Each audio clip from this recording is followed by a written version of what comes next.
Okay, so let's say you want to find more information about primary and secondary sources, but mostly secondary sources. You're really interested in that. You're having trouble finding some secondary material. So one of the ways is Search Plus here on the MSU library. So Water Diversion Chicago, that's what I'm interested in. And it does Summon 2.0. Let's see what we can find. So here I have a primary source because it was published in 1954, and these are hearings of the Senate Subcommittee on Public Works on Lake Michigan water diversion. So this is really great for my primary source stuff, and I'm clicking on it to see what we've got here, but this really doesn't help me out with my secondary source material. So if I wanted to click on this, I'd click here, and I'd open this up, but I'd know that this was a primary source. So this adds to my list of primary sources that I've got. I can download the PDF and look more at this information, the summary, that kind of thing. But I'm interested in more, this is great, and I'm going to save this for later, but I'm interested in some secondary source material. So I can go over here. We have newspaper articles would be primary, but I also have journal articles and books. So let me see if I can check out some books. You can see there's also dissertation theses. Those would be secondary sources. All right, let's check out books. It's going to refresh. So I've still got the Congress Public Works, but I'm looking through. This may not be a good way. So here we have an international journal, Managing Water Diversion from Canada, the United States, and an old idea born again. So this might be a secondary source article. I'm not sure why this is coming up in books. That would be really useful for me to understand kind of what scholars think about this topic. I can look in the abstract details to find out more about the author, what is the context is of this this article. Now, if I wanted to find the PDF, I could do Find Text at MSU, or it looks like here they have the full text PDF here, and I would download this onto my computer. It'll come out as out, which I will have to retitle.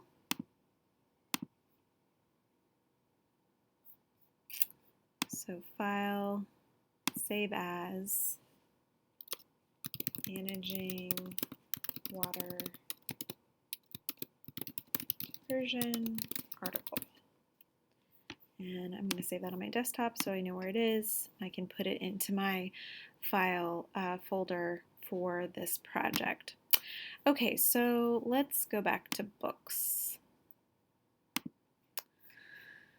Let's see. Here we have more journal articles, which will be useful, but I wanted to show you guys books. So let's see, we've got some history here.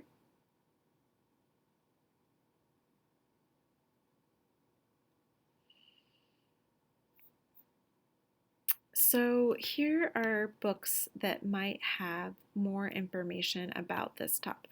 History of the Chicago Diversion and Future Implications is great. That's a great article.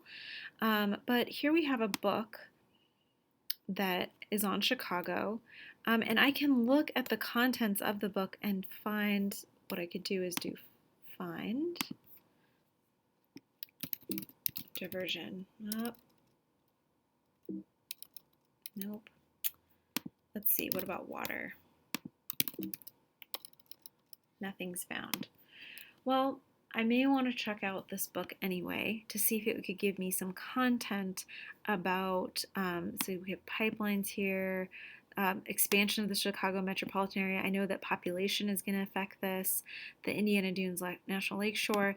So I could go to the library and get this book. Hopefully you know how to use the library. If not, please go and talk to the librarians and have them help you find books like this.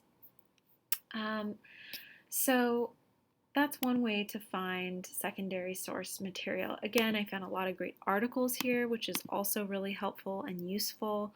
You may have to request an article or get journal article. Let's see if I request this.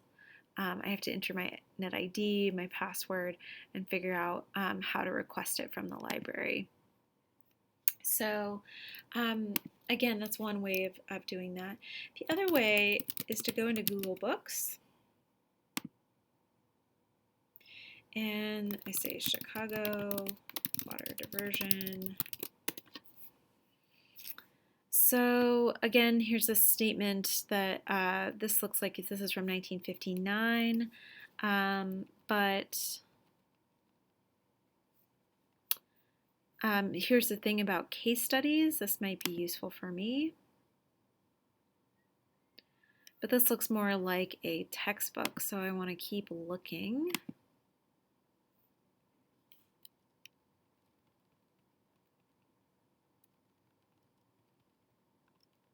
Let me see.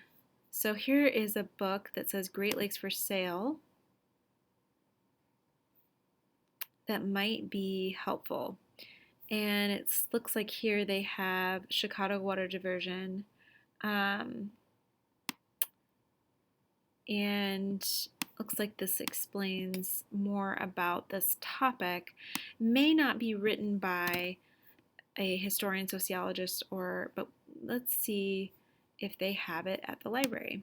So I go back to MSU Libraries, Search Plus, and I look for this book.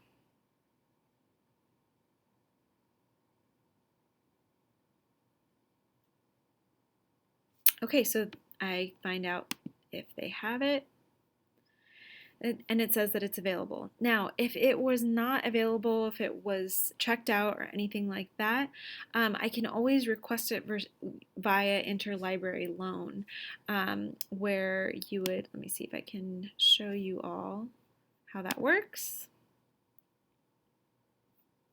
This is special collections, sorry about that. But if you click on it, it would be interlibrary loan, and that would be a way for you to get the book from another library for free. So again, I'd have to find out who is this guy? What is he a scholar? Who is he? Because if he is somebody who's just focusing on current issues, it might be a primary source, a very helpful one. Here we go, author, historian, policy expert. So he's a historian, great. Perfect. So this book would be useful for me. I'd be able to find out and go get this book to help me for my project. So if you have any questions, let me know. Hopefully this gives you a good overview of how to start looking for secondary sources.